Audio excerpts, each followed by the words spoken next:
आइए सुनते हैं विशंबर नाथ शर्मा कौशिक जी की कहानी रक्षाबंधन। माँ मैं भी राखी बांधूंगी, श्रावण की धूमधाम है। नगरवासी स्त्री पुरुष बड़े आनंद तथा उत्साह से श्रावणी का उत्सव मना रहे हैं।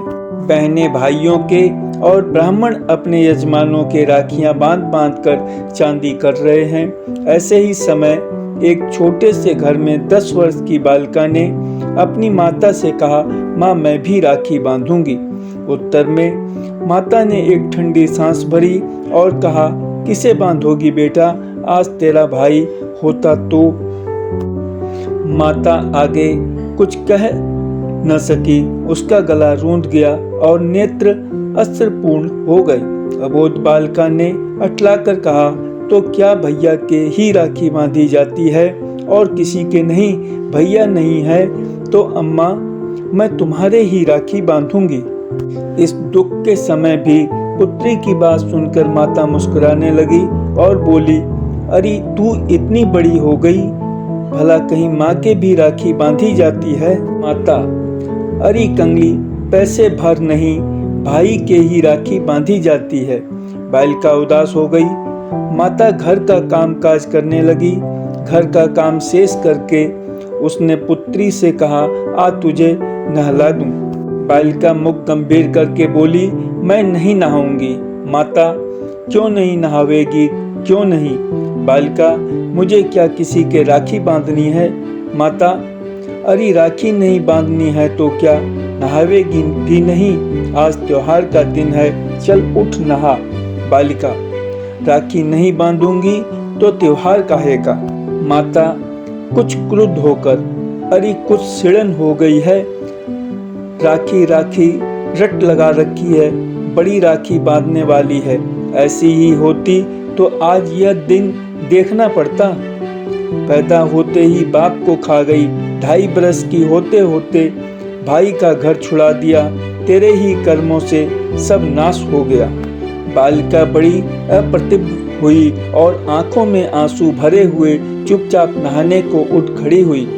1 घंटा पश्चात हम उसी बालिका को उसके घर के द्वार पर खड़ी देखते हैं। इस समय भी उसके सुंदर मुख पर उदासी विद्यमान है। अब भी उसके बड़े बड़े नेत्रों में पानी छलछला रहा है। परंतु बालिका इस समय द्वार पर क्यों?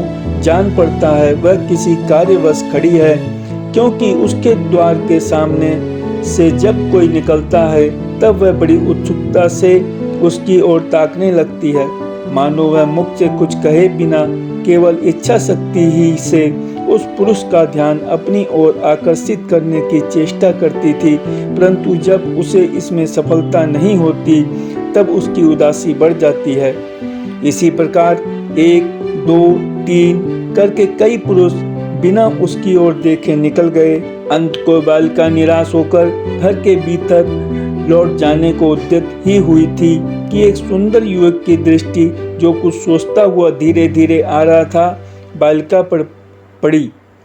बालिका की आंखें युवक की आंखों से जा लगी। न जाने उन उदास तथा करुणापूर्ण नेत्रों में क्या जादू था कि युवक ठिठक कर खड़ा हो गया और बड़े ध्यान से सिर से पैर तक देखने लगा। ध्यान से देखने पर युवक को ज्ञात हुआ कि बालिका की आंखें अश्रुपूर्ण हैं। तब वह अधीर हो उठा, निकट जाकर पूछा, बेटी क्यों रोती हो? बालिका इसका कुछ उत्तर न दे सकी, परंतु उसने अपना एक हाथ युवक की ओर बढ़ा दिया। युवक ने देखा बालिका के एक हाथ में एक लाल डोरा है। उसने पूछा, यह क्या है? बालिका ने आंखें नीची करके उत्तर दिया, राखी। युवक समझ गया। उसने मुस्कुराकर अपना दाहिना हाथ आगे बढ़ा दिया। बालिका का मुख कमल खिल उठा।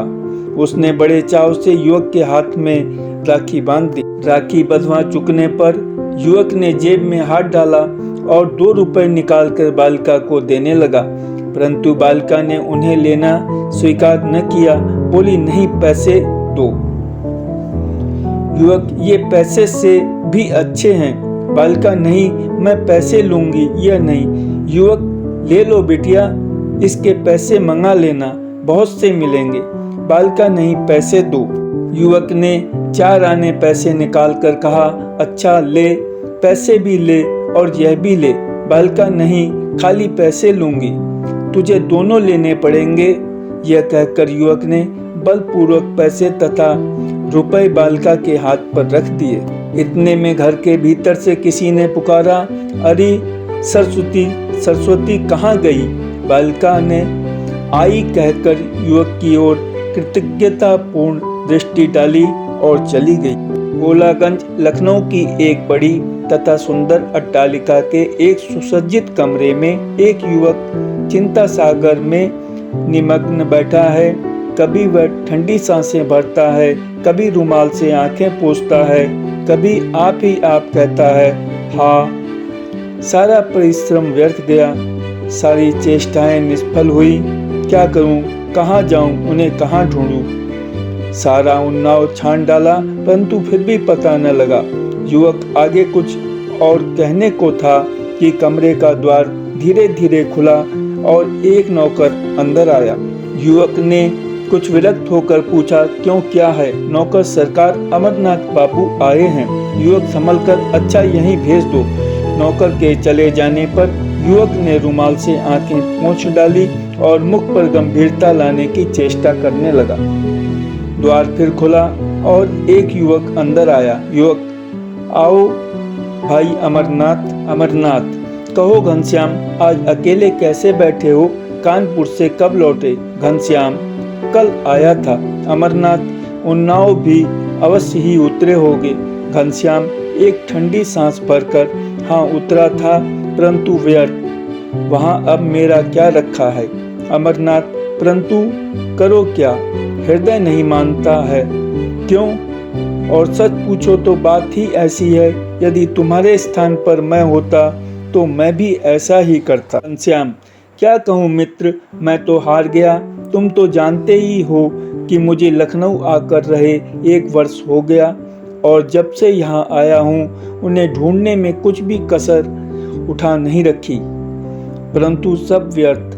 अमरनाथ, उन्होंने उन्नाव न जाने क्यों छोड़ दिया और कब छोड़ा इसका भी कोई पता नहीं चलता। घनश्याम, इसका पता तो चल गया न कि वे लोग मेरे चले जाने के 1 वर्ष पश्चात उन्नाव से चले गए, परंतु कहाँ गए यह नहीं मालूम। अमरनाथ, यह किससे मालूम हुआ? घनश्याम, उसी मकान वाले से जिसके मकान में हम लोग रहते थे। अमरनाथ, हाँ शोक। घनश्याम, कुछ नहीं, यह सब मेरे ही कर्मों का फल है। यदि मैं उन्हें छोड़कर न जाता, यदि गया था तो उनकी खोज खबर लेता रहता, परंतु मैं तो दक्षिण जाकर रुपया कमाने में इतना व्यस्त रहा कि कभी याद ही न आई, और जो आई भी तो क्षण मात्र के लिए। उफ, कोई भी अपने घर को भूल जाता है, मैं ही ऐसा अधम। अमरनाथ बात काटकर, अजी नहीं, सब समय की बात है। घनश्याम, मैं दक्षिण न जाता तो अच्छा था।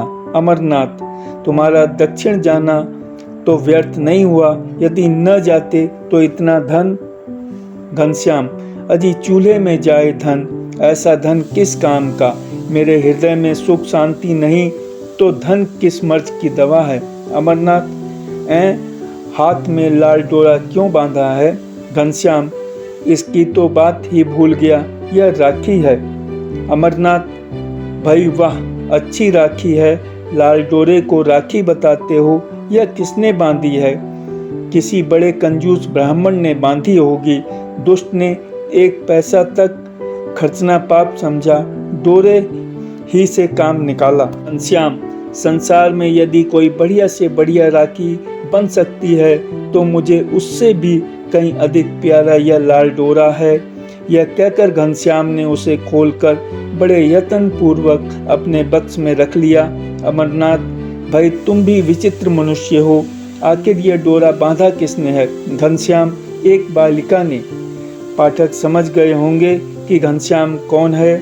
अमरनाथ, बालिका ने कैसे बांधा और कहाँ? घनश्याम, कानपुर में। घनश्याम ने सारी घटना कह सुनाई। अमरनाथ, यदि यह बात है तो सत्य ही यह डोरा अमूल्य है। घनश्याम, न जाने क्यों उस बालिका का ध्यान मेरे मन से नहीं उतरता।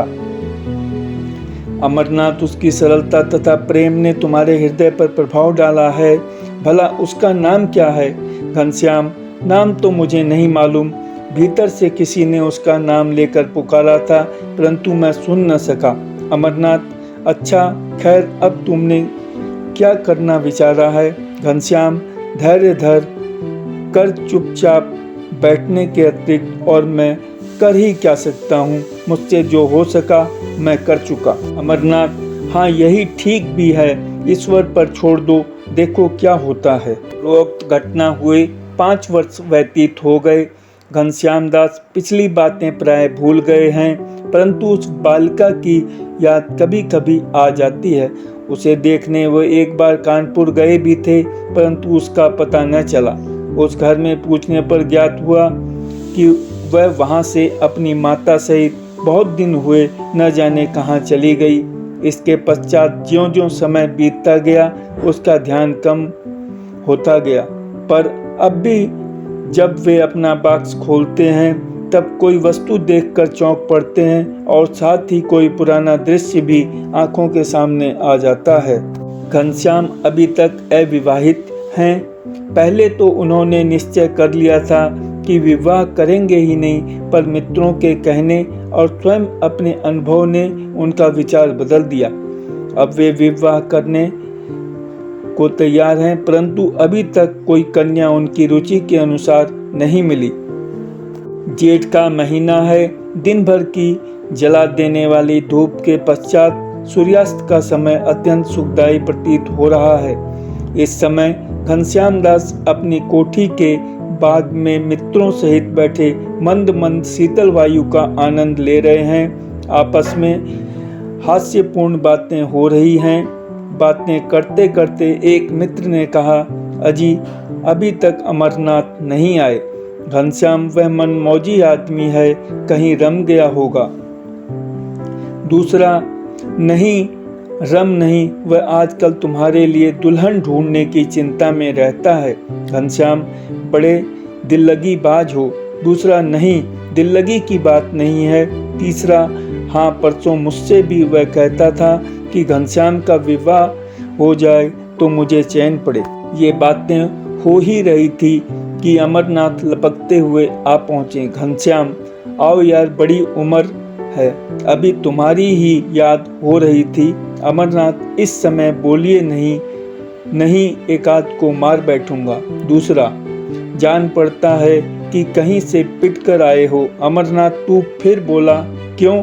दूसरा, क्यों बोलना किसी के हाथ बेच खाया है? अमरनाथ, अच्छा दिल लगी छोड़ो, एक आवश्यक बात है। सब उत्सुक होकर बोले, कहो कहो, क्या बात है? अमरनाथ, घनश्याम से तुम्हारे लिए दुल्हन ढूंढ ली है। सब एक स्वर से, फिर क्या तुम्हारी चांदी है? अमरनाथ, फिर वही दिल लगी, यार तुम लोग अजीब आदमी हो। तीसरा, अच्छा बताओ कहाँ ढूंढी? अमरनाथ, यहीं लखनऊ में। दूसरा, लड़की का पिता क्या करता है? अमरनाथ, पिता तो स्वर्गवास हो गया है। तीसरा, यह बुरी बात है। अमरनाथ, लड़की है और उसकी माँ, बस, तीसरा कोई नहीं। विवाह में कुछ मिलेगा भी नहीं, लड़की की माता बड़ी गरीब है। दूसरा, यह उससे भी बुरी बात है। तीसरा, उल्लू मर गए, पट्टे छोड़ गए, घर भी ढूंढा तो गरीब। कहाँ हमारे घनश्याम इतने धनाढ्य और कहाँ ससुराल इतनी दरिद्र, लोग क्या कहेंगे?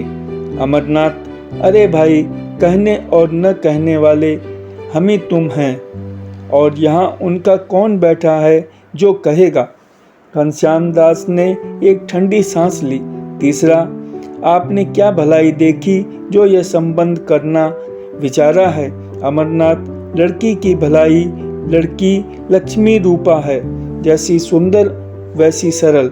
ऐसी लड़की यदि दीपक लेकर ढूंढी जावे तो भी कदाचित ही मिले।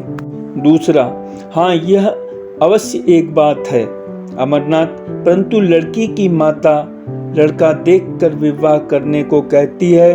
तीसरा, यह तो व्यवहार की बात है घनश्याम, और मैं भी लड़की देखकर विवाह करूंगा। दूसरा, यह भी ठीक ही है अमरनाथ, तो इसके लिए क्या विचार है? तीसरा विचार किया, लड़की देखेंगे, अमरनाथ तो कब, घनश्याम कल। दूसरे दिन शाम को घनश्याम और अमरनाथ गाड़ी पर सवार होकर लड़की देखने चले। गाड़ी चक्कर खाती हुई यहियागंज की एक गली के सामने जा खड़ी हुई। गाड़ी से उतरकर दोनों मित्र गली में घुसे। लगभग 100 कदम चलकर अमरनाथ एक छोटे से मकान के सामने खड़े हो गए और मकान का द्वार खटखटाया। घनश्याम बोले, मकान देखने से तो बड़े गरीब जान पड़ते हैं। अमरनाथ, हाँ बात तो ऐसी ही है, परंतु यदि लड़की तुम्हारे पसंद आ जाए तो यह सब सहन किया जा सकता है। इतने में द्वार खुला और दोनों भीतर गए। संध्या हो जाने के कारण मकान में अंधेरा हो गया, अतएव ये लोग द्वार खोलने वाले को स्पष्ट न देख सके। एक दालान में पहुंचने पर ये दोनों चरपाइयों पर बिठा दिए गए और बिठाने वाली ने, जो स्त्री थी, कहा, मैं जरा दिया जला लूं। अमरनाथ, हाँ जला लो। स्त्री ने दीपक जलाया और पास ही एक दीवार पर उसे रख दिया। फिर इनकी ओर मुख करके वह नीचे चटाई पर बैठ गई, परंतु ज्यों ही उसने घनश्याम पर अपनी दृष्टि डाली, एक हृदय भेदी आह उसके मुख से निकली और वह ज्ञान शून्य होकर गिर पड़ी। स्त्री की ओर कुछ अंधेरा था, इस कारण उन लोगों को उसका मुख स्पष्ट न दिखाई पड़ता था। घनश्याम उसे उठाने को उठे, परंतु ज्यों ही उन्होंने उसका सिर उठाया और रोशनी उसके मुख पर पड़ी, त्यों ही घनश्याम के मुख से निकला, मेरी माता, और उठकर वे भूमि पर बैठ गए। अमरनाथ विस्मित हो काष्ठवत बैठे रहे। अंत को कुछ क्षण उपरांत बोले, उफ, ईश्वर की महिमा बड़ी विचित्र है। जिनके लिए न जाने तुमने कहां-कहां की ठोकरें खाई, वे अंत को इस प्रकार मिले। घनश्याम अपने को संभाल कर बोले, थोड़ा पानी मंगवाओ। अमरनाथ, किससे मंगाऊं? यहाँ तो कोई और दिखाई ही नहीं पड़ता, परंतु हाँ वह लड़की तुम्हारे। कहते अमरनाथ रुक गए। फिर उन्होंने पुकारा, बिटिया थोड़ा पानी दे जाओ, परंतु कोई उत्तर न मिला। अमरनाथ ने फिर पुकारा, बेटी तुम्हारी माँ अचेत हो गई है, थोड़ा पानी दे जाओ। इस अचेत शब्द में न जाने क्या बात थी कि तुरंत ही घर के दूसरी ओर बर्तन खड़कने का शब्द हुआ। तत्पश्चात एक पूर्ण वयस्का लड़की लोटा लिए आई। लड़की मुंह कुछ ढके हुए थी।